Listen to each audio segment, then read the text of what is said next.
Bonjour à tous, heureux de vous retrouver encore ce dimanche, nous en avons l'habitude, quelqu'un le disait dans sa prière, oui nous avons l'habitude de nous retrouver chaque dimanche, de célébrer le nom de Jésus, mais c'est tellement bon qu'on aime ces moments, et vous savez quoi, viendra un temps où on pourra le faire pendant l'éternité, et on n'aura jamais à s'arrêter, on pourra rester dans la présence du Seigneur, on pourra continuer à le bénir. Amen. Ah ouais, quand même, j'ai eu peur que ça ne vous réjouisse pas. Nous allons rester un moment et considérer ce que nous dit l'Écriture. Nous allons ouvrir l'Écriture et vous le savez, les dernières semaines que nous avons passées, on a entrepris toute une succession de prédications sur bâtir l'Église. Qu'est-ce que l'Église devait être? Comment Jésus, comment Dieu, celui qui est l'auteur de l'Église, celui qui veut l'Église, celui qui bâtit l'Église, comment est-ce qu'il entend, comment est-ce qu'il veut que l'Église soit?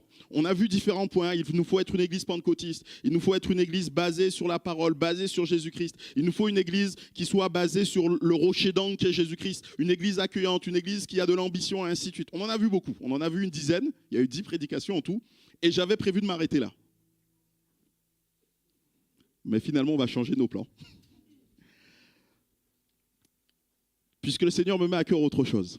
Quelque chose qui m'est venu alors qu'on avait fini cette série et on était dans un temps de jeûne et prière, je crois que c'était le mois dernier.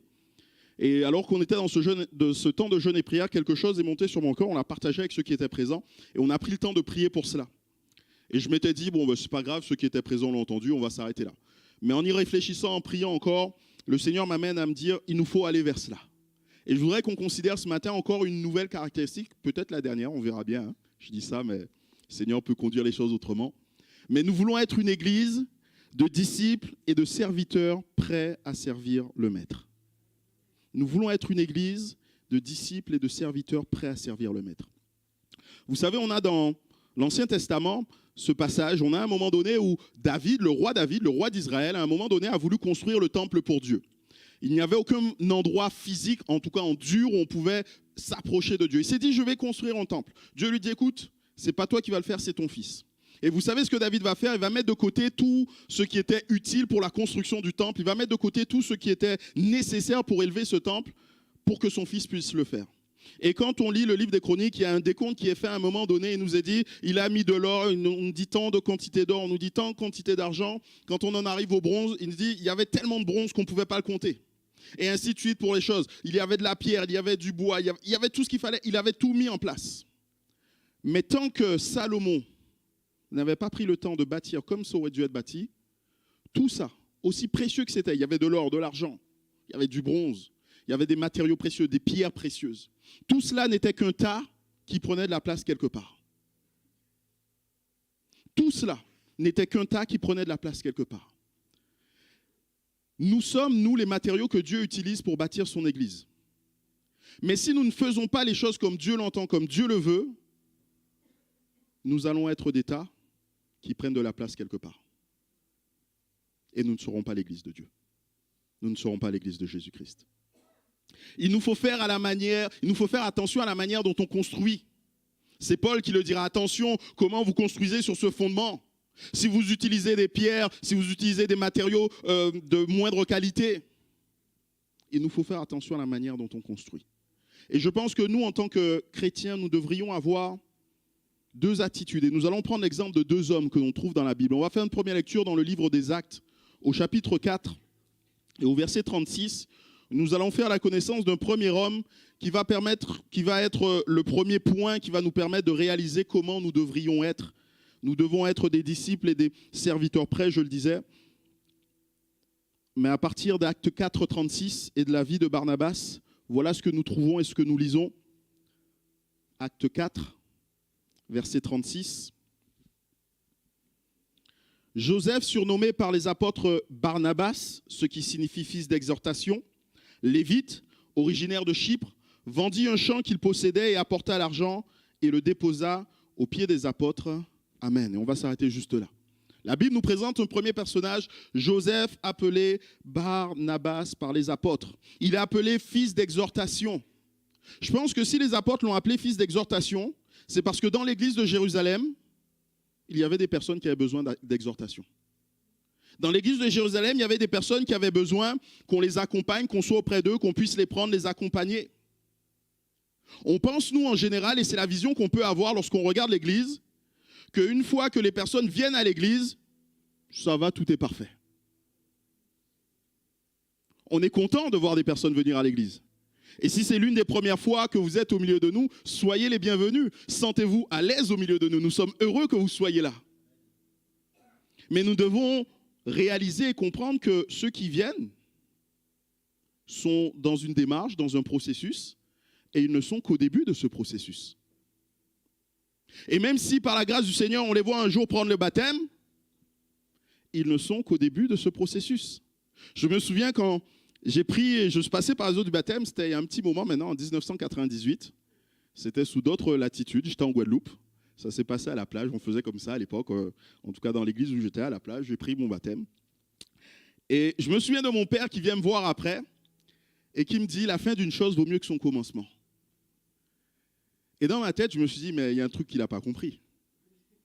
Toute sa vie, il a fait en sorte que j'aille à l'église, que j'entende des trucs et que je crois en Dieu, que je crois en Jésus-Christ comme mon sauveur. Et maintenant que je passe par les eaux du baptême, pas de joie, pas d'exultation. La seule chose que tu trouves à me dire, c'est la fin d'une chose vaut mieux que son commencement. Mais en y réfléchissant de plus près et en discutant aussi avec lui, il me dit c'est bien, mais ça sert à quoi que tu aies pris le baptême si ça s'arrête là? Ça sert à quoi que tu passes par les eaux du baptême si ta vie demain n'est pas changée, n'est pas transformée, s'il n'y a pas de progrès en progrès, si tu n'avances pas de progrès en progrès, comme nous le dit l'apôtre Paul aux Corinthiens, nous sommes changés de la même image, de gloire en gloire, à la ressemblance de Jésus-Christ. Il me dit quel est l'intérêt de tout cela si ça s'arrête là? C'est un bain et c'est rien de plus. Et nous devons comprendre ces choses pour nous aussi, c'est que ceux qui viennent à l'église et même ceux qui passent par le baptême, ce n'est pas la fin d'une chose. Jésus lui-même le dira. Allez, faites de toutes les nations des disciples, les baptisons au nom du Père, du Fils et du Saint-Esprit, et après vous pouvez vous asseoir et mettre vos mains dans vos poches, vous avez accompli la mission. Et enseignez-leur à observer tout ce que je vous ai prescrit. Jésus lui-même nous dit que ce n'est pas la fin, il y a d'autres choses après. Après le baptême, il reste une grande partie à réaliser. Après le baptême, il y a encore la continuité, et cette partie, elle n'est pas réalisée par Dieu. Et enseignez-leur, c'est aux disciples que Jésus est en train de parler. Jésus est en train de parler à l'église, il leur dit enseignez-leur, c'est à vous de leur enseigner ce que moi-même je vous ai prescrit, ce que vous avez reçu de moi. Pourquoi? Parce que le baptême n'est pas une fin. Ceux qui s'engagent avec Jésus-Christ, même ceux qui rentrent dans une église, sont dans un processus et ils viennent avec tout ce qui est de leur passé. Certains vont venir avec des blessures. Et oui, je crois que lorsqu'on se tourne vers Jésus-Christ, Jésus-Christ est capable de guérir les blessures. Je répète. Oui, je crois que lorsqu'on se tourne vers Jésus-Christ, Jésus-Christ est capable de guérir les blessures. Aussi profondes qu'elles soient, aussi lourdes qu'elles soient. Jésus est capable de les guérir. Mais il nous faut bien être conscient, bien aimés, que la manière dont Jésus a choisi de les guérir, ce n'est pas toujours instantanément. Nous, on a des fois cette image de la personne qui se tourne vers Jésus-Christ et Jésus efface le tableau. Il y a un tableau tout noir, il efface le tableau, il fait un grand reset et on repart sur une feuille vierge. Mais non. Nous ne changeons pas de personnalité quelque part. Nous restons qui nous sommes. Notre arrière-plan n'est pas changé. Les conséquences de nos actes demeurent. Mais à partir de ce moment-là, Dieu fait quelque chose de nouveau et nous permet de vivre les choses autrement. Mais nous devons comprendre que ceux qui arrivent, ceux qui s'engagent, viennent avec tout leur passé, toutes leurs difficultés, viennent chargés de leurs réflexes, de leurs habitudes et des conséquences de toute leur vie ancienne. Et cela va perdurer encore après le baptême. Parce que le baptême n'est pas un signe de perfection. Le baptême n'est même pas un signe quelque part de maturité spirituelle. Le baptême est simplement l'engagement de se dire « Je comprends qui est Jésus-Christ et je m'engage avec lui ». Et permettez que j'aille jusqu'à le dire que des fois on attend beaucoup entre la conversion et le baptême parce qu'on veut que certaines choses changent et tout. Mais ce n'est pas le rôle du baptême. Baptisez-les et enseignez-leur à observer tout ce que je vous ai prescrit, nous dit Jésus. Nous devrions être dans cette démarche. C'est donc à l'Église, c'est donc aux disciples qui composent l'Église d'accompagner après la conversion. C'est aux disciples qui composent l'Église de donner quelque chose pour aider les autres à grandir dans la voie de Dieu. Ce n'est pas aux autres, on ne peut pas simplement dire « Tu as le Seigneur, tu as ta Bible, débrouille-toi ». Non, le Seigneur attend, Jésus attend que nous soyons encore de ceux qui accompagnent ceux qui débutent dans la foi. enseignez-leur à observer tout ce que je vous ai prescrit. Ça veut dire quelque part qu'on a reçu quelque chose de Jésus-Christ, on l'a gardé, on l'entretient, on le vit et on est prêt à le transmettre à d'autres. On est prêt à le transmettre à d'autres. C'est un disciple qui peut former un autre disciple. C'est un disciple de Jésus qui va former un autre disciple de Jésus. Vous connaissez ces disciples et qui lui dit, mais viens et vois. On a trouvé celui qui est le Messie. Alors il prend son frère avec lui, il dit, viens et vois. Et son frère devient disciple de Jésus à son tour. C'est un disciple qui forme un autre disciple. C'est un disciple qui a appris à mourir à soi-même, parce que c'est là ce qu'est un disciple. Jésus dit, celui qui veut être avec moi, celui qui veut venir après moi, qu'il meure à lui-même, qu'il renonce à lui-même et qu'il porte sa croix et me suive. C'est un disciple qui a appris à mourir à lui-même, qui est capable d'apprendre à un autre disciple à mourir à lui-même, dans les différentes circonstances de sa vie, dans les différentes choses qu'il rencontre. C'est un disciple qui a appris à renoncer à lui, qui a appris à porter la croix, qui est capable de montrer à un autre disciple, de lui expliquer, de l'accompagner, de lui dire voilà comment on vit les choses, voilà comment tu devrais voir les choses. Mais cela ne peut se faire que dans une relation de confiance. On n'est pas là pour donner des ordres, on n'est pas là pour lancer des versets bibliques et dire voilà ce que tu dois faire, voilà ce que tu dois faire et débrouille-toi. Cela se passe dans une relation de confiance. Il est appelé fils d'exhortation parce qu'il y a des besoins dans l'église de Jérusalem, je le disais. Mais face à ces besoins, on trouve un Barnabas qui a quelque chose à apporter. Parce que tous ne sont pas appelés fils de l'exhortation. Juste après, à partir du chapitre 5, on va voir Ananias et Saphira, ils ne sont pas appelés fils d'exhortation. Pourquoi est-ce que Joseph, lui, est appelé Barnabas? Parce que oui, il y a des problèmes dans l'église de Jérusalem, mais parce que lui a quelque chose à apporter face à ces problèmes. Lui a quelque chose à apporter face à ces problèmes. Ce surnom lui a été donné par les apôtres. Ça veut dire que avant qu'il rencontre les apôtres, avant qu'il se convertisse, ce n'était pas un trait de caractère pour lequel il était connu. Mais à partir du moment où il s'est converti, à partir du moment où il est tourné vers le Seigneur Jésus, ce trait de caractère s'est développé en lui.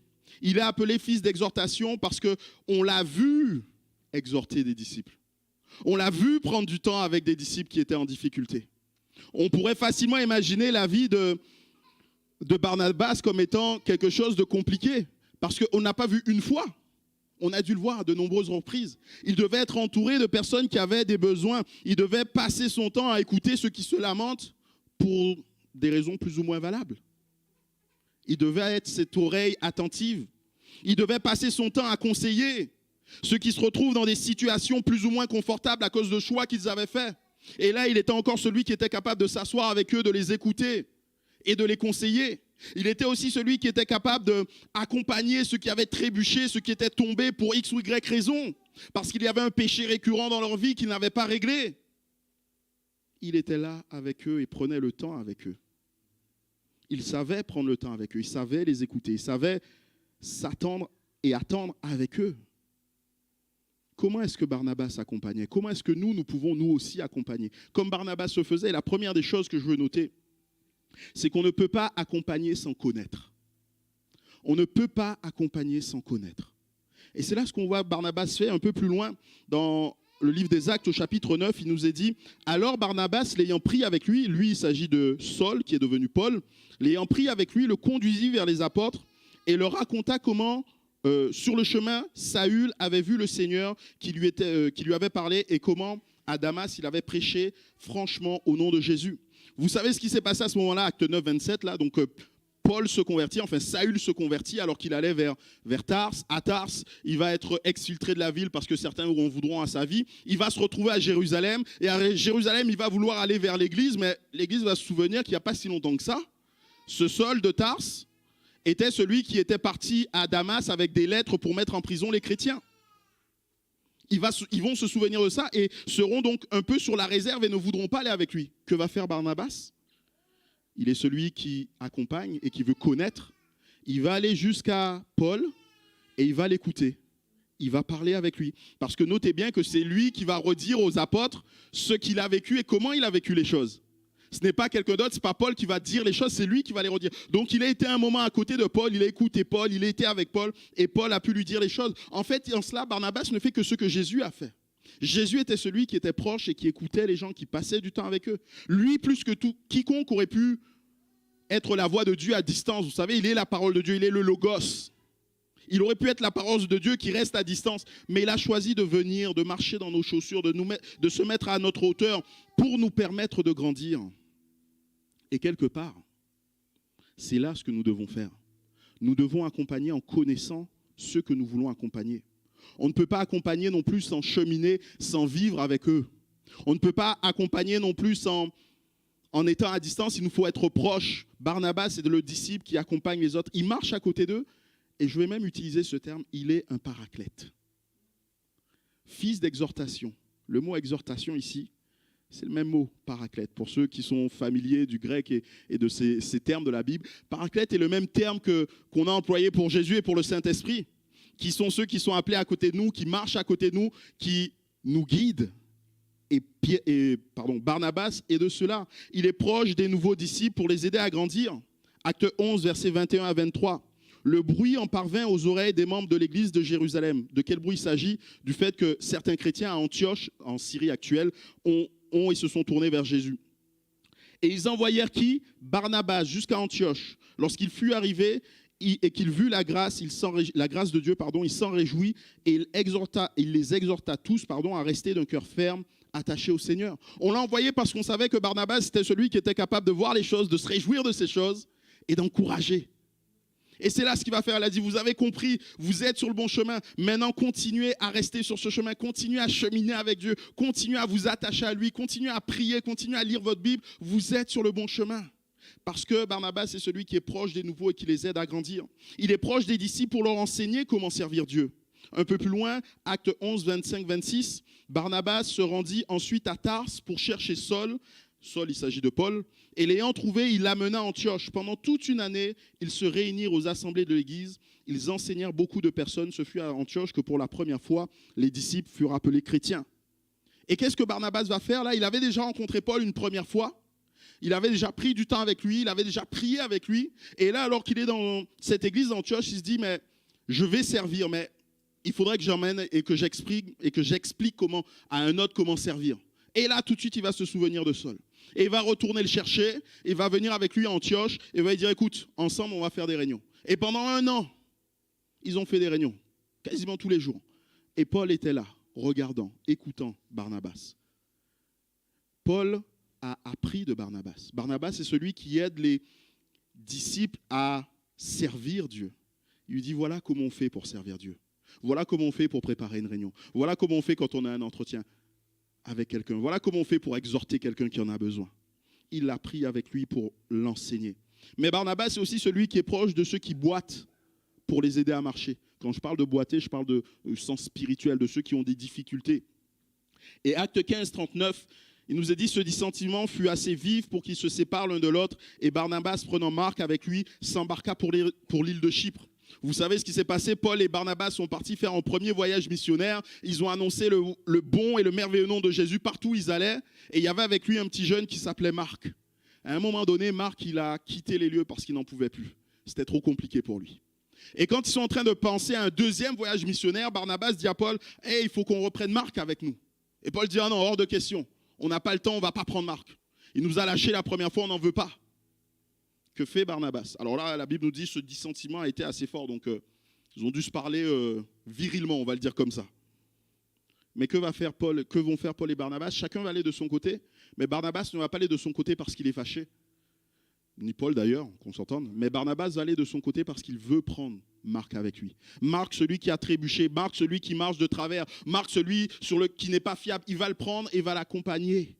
Il va aller avec lui pour qu'il apprenne à marcher mieux, pour qu'il apprenne à être droit. Barnabas, quand on regarde sa vie, c'est une personne qui aime tendre des ponts, qui aime bâtir des ponts entre les jeunes, les moins jeunes, entre ceux qui sont fatigués, ceux qui ne sont pas fatigués. Il veut tendre des ponts vers tous ceux qui en ont besoin pour que la cause de l'évangile grandisse.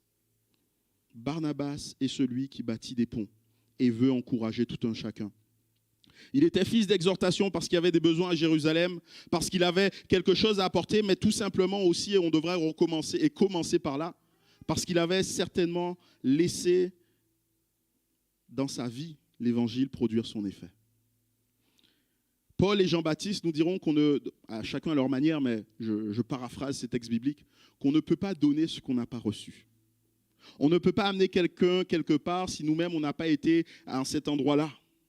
Et Barnabas n'est pas devenu Joseph du jour au lendemain. Ou plutôt Joseph n'est pas devenu Barnabas du jour au lendemain, excusez-moi. Joseph n'est pas devenu Barnabas du jour au lendemain. Il a fallu du temps après sa conversion. Il a même fallu qu'il soit accompagné très certainement. Si Barnabas est aujourd'hui capable d'assister les personnes, de les aider, c'est parce que lui-même était au bénéfice de quelqu'un qui l'a assisté, qui l'a aidé, qui l'a fait croître, qui lui a aidé à grandir, qui lui a appris certaines choses.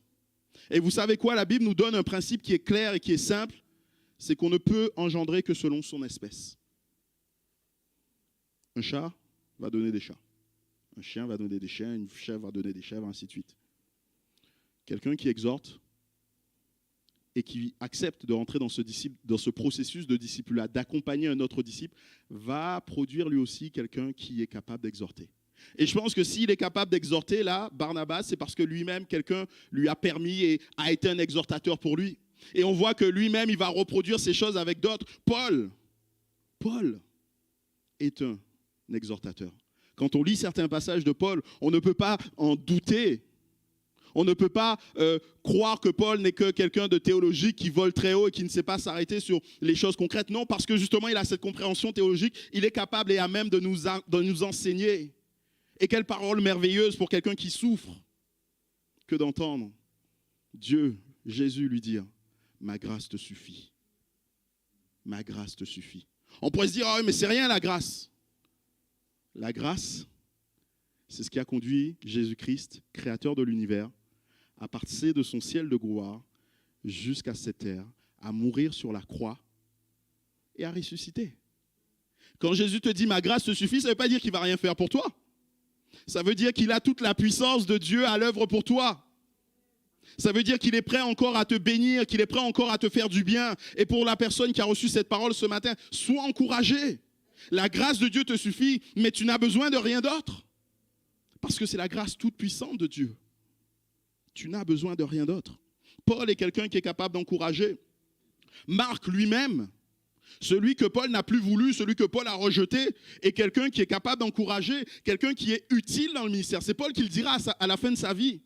À un moment donné, alors qu'il est tout seul, qu'il est en prison, il dira « Mais Marc m'est utile au ministère. » Marc est quelqu'un qui m'encourage. Alors qu'il est tout seul dans sa prison, que tous l'ont abandonné, il pense encore à Marc. Parce qu'ils se sont revus depuis. Et se dit « Mais Marc est quelqu'un qui m'est précieux.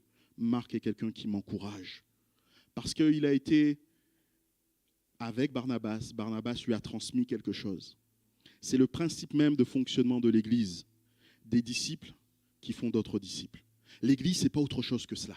L'Église, c'est des disciples qui font d'autres disciples. Des disciples qui font d'autres disciples, des disciples qui font d'autres disciples, et comme ça, et ça continue. Et c'est arrivé jusqu'à nous. Ça a commencé avec les premiers apôtres, les premiers, les 12, qui en ont fait, qui ont fait Paul, qui ont fait Barnabas, et ainsi de suite. Et ça arrivait jusqu'à nous. Nous sommes des disciples et nous devons nous aussi continuer et propager la chose. Des disciples qui font d'autres disciples. Et je dis bien des disciples. Je ne dis pas des maîtres qui font des disciples. Ce n'est pas parce qu'on a un certain nombre d'années de conversion, ce n'est pas parce qu'on a certaines connaissances qu'on deviendrait un maître. Non, le seul maître, c'est Jésus-Christ. Le seul maître, ça reste Jésus-Christ. Mais nous sommes ensemble des disciples là, et il y en a qui sont un peu plus avancés que d'autres, certains qui ont compris certaines choses que d'autres n'ont pas encore compris. Et le seul but, c'est dans une communion fraternelle, aimante, pleine de bonté, on s'aide et on s'accompagne les uns les autres. S'il n'y a pas ces choses, l'église de Jérusalem ne serait pas ce qu'elle était. S'il n'y avait pas eu ces choses, l'église de Jérusalem n'aurait pas été ce qu'elle était.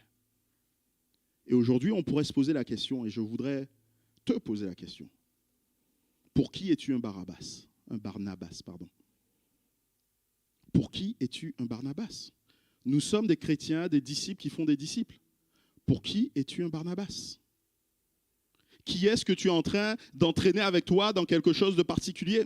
Auprès de qui est-ce que tu t'arrêtes, tu t'assois pour écouter ses besoins, pour le conseiller? Auprès de qui tu es là pour lui montrer comment servir Dieu, comment prier, comment jeûner? Est-ce que tu es un Barnabas?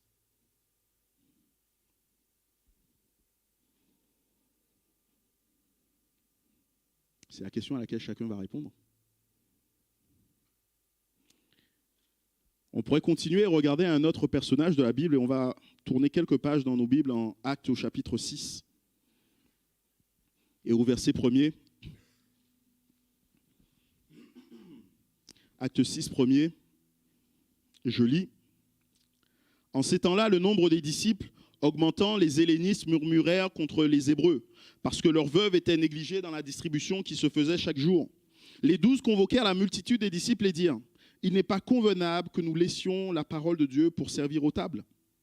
C'est pourquoi, frères, choisissez parmi vous cet homme de qui l'on rende mon témoignage, qui soit plein d'Esprit Saint et de sagesse, et que nous chargerons de cet emploi. Et nous continuerons à nous appliquer à la prière et au ministère par la parole. » Cette proposition plut à toute l'assemblée. Ils élurent Étienne, homme plein de foi et d'Esprit Saint, Philippe, Procor, Nicanor, Timon, Parménas et Nicolas, prosélytes d'Antioche. Il les présentait aux apôtres qui, après avoir prié, leur imposèrent les mains. Amen. Et là, on est dans un autre cadre un peu plus loin, quelques temps se sont passés depuis le premier passage que nous avons lu, et l'Église a continué de grandir. Et elle a tant et si bien grandi qu'il se trouve que l'Église de Jérusalem avait cette habitude, ils mettaient tout en commun, c'est la fin du chapitre 4 que nous avons lu, ils mettaient tout en commun et ils répondaient aux besoins de ceux qui étaient dans la nécessité. Et les premiers auxquels ils pensaient, c'était notamment les veuves. Et ce qui s'est produit, c'est que pour X ou Y raison, on s'est rendu compte que les apôtres ne pouvaient pas répondre aux besoins aussi bien qu'il le fallait. Ils connaissaient certainement les anciennes veuves, les veuves israélites, et donc ils allaient plus facilement vers elles. Et les nouvelles, celles qu'on appelle les hellénistes, c'est-à-dire ceux qui sont issus de la diaspora, on appelait ça la diaspora grecque à l'époque, ils étaient un peu négligés. Et donc là, il y a un peu de remous, il y a un peu de tumulte, à cause du fait que l'Église a grandi. Comprenez bien que lorsqu'on lit les évangiles comme ça un peu rapidement, on pourrait croire qu'il n'y a jamais aucun problème dans l'Église, que tout va bien, que tout est parfait. Mais non, la Bible nous rapporte ce que est l'humanité, ce que sont les hommes. Et oui, il y a des problèmes.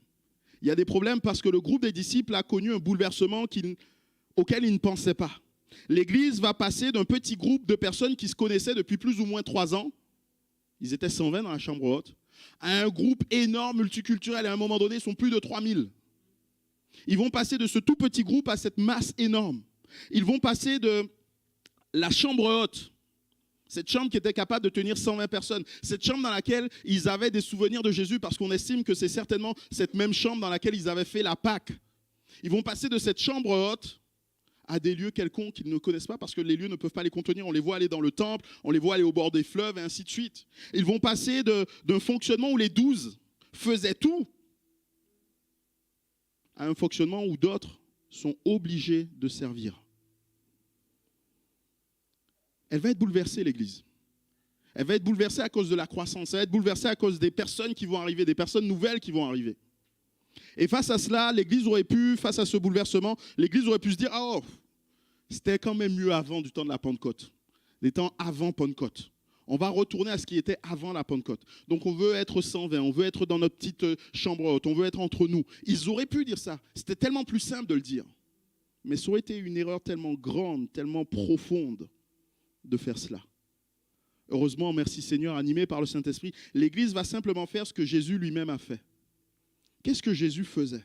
Il avait en général ses 12 apôtres avec lui, ses 12 disciples, et à certains moments, on voit que Jésus est devant une foule immense. Il n'est plus devant les 12, mais il est devant une foule qu'on ne peut compter. Et à un moment donné, il dira aux disciples, priez le maître de la moisson pour qu'il envoie des ouvriers. On a pris un temps pour considérer ce passage aussi dans l'Église. Et qu'est-ce que va faire Jésus? Juste après, Matthieu 9, il envoya les apôtres. Il les responsabilise. Il leur dit, c'est à vous de travailler. À un autre moment, alors que la foule est là, nombreuse, que la foule a faim, il va leur dire quoi? Donnez-leur vous-même à manger. Il ne va pas leur dire, envoyez la foule, on avait prévu d'être entre nous, c'est tellement bien quand on est entre nous, on est 12, on se fait du bien. Non, il les responsabilise là encore. À aucun moment, Jésus ne renvoie la foule sans responsabiliser les disciples. À aucun moment, Jésus ne veut voir la foule disparaître. Au contraire, il veut que les disciples se responsabilisent. Il veut qu'eux aussi servent. C'est à eux de s'impliquer. Pourquoi? Parce que Jésus est venu donner l'exemple. Et quel exemple il est venu donner quand il devra résumer sa vie quelque part? Il dira, car le Fils de l'homme est venu, non pour être servi, mais pour servir. Et si le Fils de l'homme est venu pour servir, à combien plus forte raison, nous aussi, nous devrions servir? Un disciple ne doit pas se demander ce qu'il va recevoir, mais doit plutôt s'inquiéter de ce qu'il est capable de donner, de ce qu'il va donner. Un disciple, lorsqu'il vient au culte, ne doit pas se dire « J'espère que le pasteur va bien prêcher parce que la dernière fois, ce n'était pas génial quand Christophe a prêché. Et j'espère pouvoir entendre la parole de Dieu, j'espère avoir un message de Dieu. » Mais de se dire « Mais Seigneur, je viens t'apporter quelque chose. Je viens te donner quelque chose. Je viens servir ceux qui sont présents. Par ma présence, par ma louange, par mon attitude, par mon cœur. » La question n'est pas simplement de savoir ce que je vais recevoir, mais ce que je suis prêt à donner.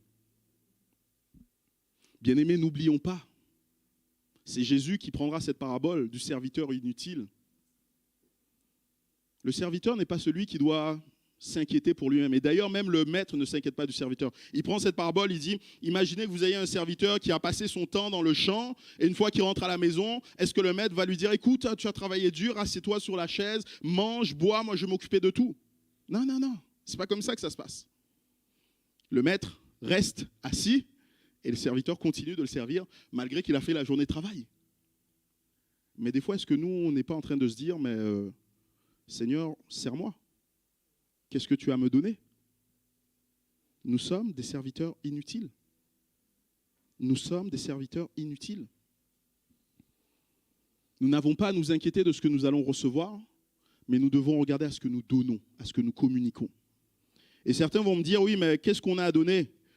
Je peux chercher mon talent, mon don, là où je vais pouvoir m'investir, fructifier. J'ai rien. Alors je pourrais répondre tout simplement ce que nous dit l'Ecclésiaste, hein, tout ce que ta main trouve à faire, fais-le. C'est une réalité, c'est vrai. Mais je pense que Jésus a une autre réponse à nous donner. Jésus a une autre réponse à nous donner qui va nous amener un peu plus loin. Et je le disais tout à l'heure, Philippe a été choisi parce qu'il y avait des problèmes qui ont été engendrés dans l'église de Jérusalem à cause de la croissance. Mais Philippe était celui qui était déjà prêt, déjà équipé pour être un serviteur agréable, un serviteur efficace. La parole que Jésus a dite à ses disciples, vous la connaissez, on la trouve dans Acte 1, verset 8. « Mais vous recevrez une puissance, le Saint-Esprit survenant sur vous. Et vous serez mes témoins à Jérusalem, dans la Judée, dans la Samarie et jusqu'aux extrémités de la terre. » Ce que Jésus est en train de dire à ses disciples ici, c'est que le Saint-Esprit venant sur vous, vous serez capable d'accomplir des choses que vous ne pensez pas. Vous allez recevoir un revêtement pour être efficace. Et pourquoi est-ce qu'il nous faut être efficace? Parce que la mission que Jésus nous a confiée, enseigner les nations, faire de toutes les nations des disciples, les enseigner, faire d'eux des disciples et les baptiser au nom du Père, du Fils et du Saint-Esprit, tout cela dépasse nos capacités. Ça dépassait déjà les capacités des premiers chrétiens. Ça dépassait la capacité de Pierre, Jacques et de tous les autres. Ils n'étaient que des simples hommes du peuple. Ils n'avaient pas d'instruction, ils n'avaient pas de lien avec les uns et les autres. Mais Jésus, quand il leur donne cette mission, vous savez, il n'est pas en train de les envoyer comme on pouvait envoyer à la mort certaines, ces liquidateurs. Là, vous savez ce qui s'est passé là, au temps de Tchernobyl, lorsqu'on savait qu'on n'avait pas d'équipement pour eux, on savait qu'ils ne s'en sortiraient pas, mais on envoyait des hommes parce qu'il fallait qu'ils le fassent. Jésus n'est pas en train de nous envoyer comme ça à la mort. Il nous envoie, mais il nous envoie avec un équipement. Il nous assure que c'est possible d'accomplir cette mission, que c'est possible pour chaque disciple d'être un serviteur efficace, d'être un serviteur qui porte du fruit, parce que tous peuvent recevoir ce don merveilleux du Saint-Esprit. Tous peuvent recevoir ce don merveilleux du Saint-Esprit.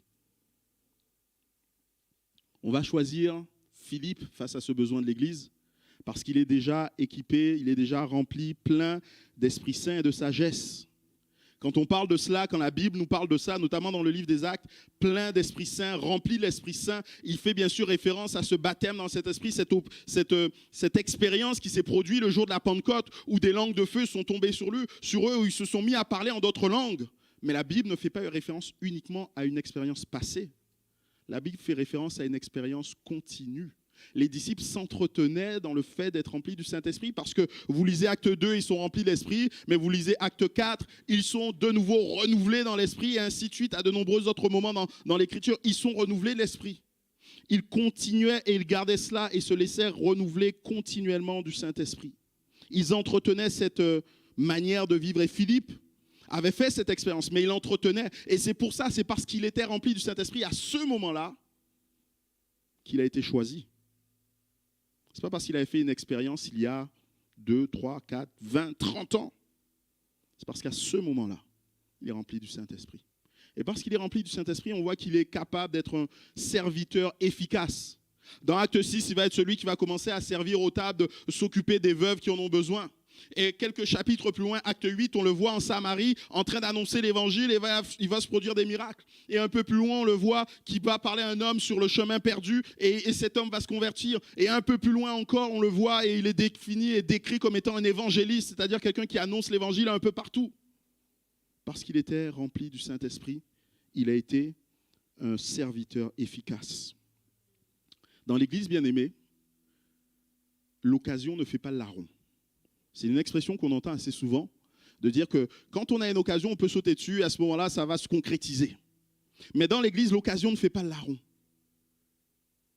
Dans l'Église, les choses se passent autrement. Ce n'est pas devant Goliath que David a été rendu capable d'affronter Goliath. Mais David lui-même le dira. Quand j'étais là en train de garder les brebis, il est en train de parler du passé, quand j'étais en train de garder les brebis, quand il y avait une bête fauve qui paraissait, je la déchirais, parce que le Seigneur m'en rendait capable. Jésus lui-même dira à ses disciples, à un moment donné, ils ont essayé de chasser un démon d'un enfant, ils n'y arrivaient pas. Il leur dira, mais ce genre de démon ne sort que par le jeûne et la prière. Et je crois que je vous en ai déjà parlé, mais Jésus n'était pas en train de leur dire, maintenant mettez-vous à jeûner. Ça va faire un peu tard, quoi. Le temps de jeûner, il faut attendre que, je ne sais pas, hein, mais ne pas manger, combien de temps, ainsi de suite. Non, ce n'est pas ce que Jésus était en train de leur dire. Jésus était en train de leur dire, mais pourquoi n'étiez-vous pas prêts à ce moment-là? Ça faisait 24 heures que je n'étais pas avec vous. Qu'est-ce que vous avez fait pendant ces 24 heures? Que faisiez-vous pendant ces 24 heures? Ce que Jésus était en train de dire, tout simplement, c'est qu'il nous faut être prêts. Et là, nous avons un Philippe qui est prêt. Qui est prêt parce qu'il a pris le temps de vivre ce qui était nécessaire d'être vécu. Il a pris le temps de se laisser remplir du Saint-Esprit. Il a pris le temps d'expérimenter, de renouveler cette expérience dans sa vie. Et nous devons, nous aussi, être de ce même acabit. Nous devons nous laisser renouveler par Dieu, par ce qu'il veut faire et la manière dont il veut le faire dans nos vies. Je terminerai simplement en nous disant que sans préparation, ni Barnabas, ni Philippe n'auraient pu être utilisés par Dieu. On pourrait penser à Barnabas et Philippe qui se convertissent le jour de la Pentecôte avec les 3000. Ils entendent Pierre plutôt qui annonce l'évangile, qui dit mais cette parole est pour vous, cette promesse est pour vous d'être remplis du Saint-Esprit, saisissez-la. Et eux qui sont assis au fond, enfin ils n'étaient pas assis mais bon, vous comprenez l'image. Eux qui disent oui bon, on a le salut, ça suffit. On va rester là. On va s'arrêter là. Qu'est-ce qui se serait passé si ces deux hommes n'avaient pas pris le temps de vivre ce que Dieu avait voulu pour eux? Il se serait passé que Saul ne se serait peut-être pas converti. Et s'il avait été converti, il n'y aurait pas eu un Barnabas pour l'amener vers les apôtres, pour qu'il puisse faire un lien avec les apôtres. Il n'y aurait pas eu un Barnabas qui aurait été le chercher à Tars pour le ramener à Antioche, pour lui expliquer ce que c'est le service, le ministère. Et si on n'avait pas eu Paul, on n'aurait pas eu le Nouveau Testament. Parce que Paul en a écrit des choses dans le Nouveau Testament. Si Philippe n'avait pas été celui qui avait choisi à un moment donné de vivre ce qui était et ce qui devait être vécu, les Samaritains dans leur entièreté n'auraient pas entendu parler du bon message de l'Évangile. Cet homme, cet eunuque éthiopien là, qui était là en train de lire un passage, et il ne le comprenait pas. Il aurait continué à lire la Bible sans rien comprendre. Parce qu'il n'y avait pas un Philippe rempli de l'Esprit sur son chemin pour lui dire « Mais comprends-tu ce que tu lis ?» Parce que ces hommes ont été prêts. Parce que ces hommes ont accepté d'entrer dans ce processus du discipulat, notamment pour Barnabas. Parce qu'il a accepté d'être rempli d'Esprit, notamment pour Philippe. L'église de Jérusalem est l'église de Jérusalem, est l'église qui nous est décrite. Et bien aimé, pour nous, Dieu peut avoir des plans. Dieu peut avoir préparé les plus beaux matériaux pour la construction de cette église. Et quand je parle de la construction de l'église, je ne parle pas ici d'une construction physique, mais je parle d'une construction spirituelle. Il peut avoir choisi les plus belles personnes pour qu'elles rentrent dans cette église, pour qu'elles soient avec nous dans cette église, pour qu'elles connaissent son beau nom, pour qu'elles s'attachent à lui. Mais, si nous ne sommes pas préparés, comme Barnabas, comme Philippe, l'église ne sera jamais ce qu'elle devrait être. Oui, Dieu fait sa part, mais Dieu refuse de faire sa part sans nous. On pourrait se poser la question, qu'est-ce qu'ils avaient à gagner, ces hommes? Parce que quand on regarde bien, Barnabas, il est quand même celui qui va aller vers Paul, alors qu'on pensait que Paul était celui qui terrorisait l'Église. Il exposait quelque part sa vie. Philippe, à cause de la persécution qui va s'en suivre, il était l'un des responsables de l'Église, il était une des têtes identifiées, il va connaître la persécution sur sa vie. Lui aussi, il a mis en danger sa vie. Ils n'avaient rien à gagner, ces hommes. Et ils ne l'ont pas fait pour gagner quelque chose, mais ils l'ont fait tout simplement parce qu'ils sont conscients qu'ils sont des serviteurs inutiles. Et que notre rôle, c'est de servir. C'est Dieu qui nous placera là où il veut, quand il veut, qui nous utilisera pour faire ce dont il a besoin. Ce n'est pas à nous de le décider. Nous devons être des serviteurs inutiles. Mais bien sûr, nous préparer pour cela. On pourrait prendre un temps de prière. Et je voudrais prier en particulier pour certains. Certains qui, vous êtes là dans l'église, hein, ça fait des années. Mais aujourd'hui, vous n'êtes pas capable de dire « j'ai été un Barnabas » ou « j'ai été un Philippe ». Je n'ai pas pris le temps de me préparer. Je n'ai pas pris le temps de grandir dans la foi au point où je suis capable d'accompagner d'autres dans la foi. Ah oui, ça fait des années que je suis converti. Mais jamais je ne me suis arrêté pour aider quelqu'un, pour l'accompagner, pour être un fils d'exhortation, une fille d'exhortation. Peut-être que jamais tu n'as pris le temps de vouloir vivre, vouloir te laisser remplir dans le Saint-Esprit pour vivre ce que Dieu a prévu pour toi. Bien-aimé, je te dis, tu as besoin de le faire, tu as besoin de te préparer. Et je voudrais simplement inviter peut-être quelques-uns à se lever, parce qu'ils se sentent interpellés, et parce qu'ils se disent, moi j'ai besoin, je veux, Seigneur, vivre autre chose. Les yeux sont fermés, vous ne vous levez pas devant moi, vous levez vraiment devant le Seigneur, pour dire, Seigneur, je veux vivre ça. Je veux être un Barnabas, je veux être un Philippe, je veux être rempli de ton esprit. Et juste pour ça, je fais une petite parenthèse sur ça, être rempli de l'esprit. Vous le savez, j'ai dû aller remplacer un collègue pasteur qui était malade, qui ne pouvait pas assurer un week-end, une journée avec des ados et des jeunes dans le centre de la France. Et je m'y suis rendu. Et le Seigneur m'avait mis à cœur de prier pour ceux qui n'avaient pas été baptisés dans le Saint-Esprit. Et tout simplement, j'aurais dit, levez-vous à votre place. On va prier pour vous. Et le Seigneur a baptisé dans le Saint-Esprit. Je crois que le Seigneur est encore celui qui baptise dans le Saint-Esprit. Et nous voulons continuer à être une église qui croit au baptême dans le Saint-Esprit. Nous voulons continuer à être une église qui se prépare pour bâtir l'église que Jésus veut et qu'il attend. Et je voudrais tout simplement prendre le temps de prier pour vous. Jésus, ta grâce. Seigneur, je te prie pour mes bien-aimés, ceux qui sont là devant toi, Seigneur. Nous voulons encore reconnaître que nous avons besoin de toi. Nous sommes des serviteurs inutiles. Nous ne voulons pas chercher ce dont nous avons besoin. Nous ne voulons pas nous dire lorsque nous venons dans ta présence, lorsque nous nous approchons de toi, que nous avons besoin de recevoir, mais nous voulons, Seigneur, servir, servir et servir. Nous voulons être comme tu l'as été toi-même.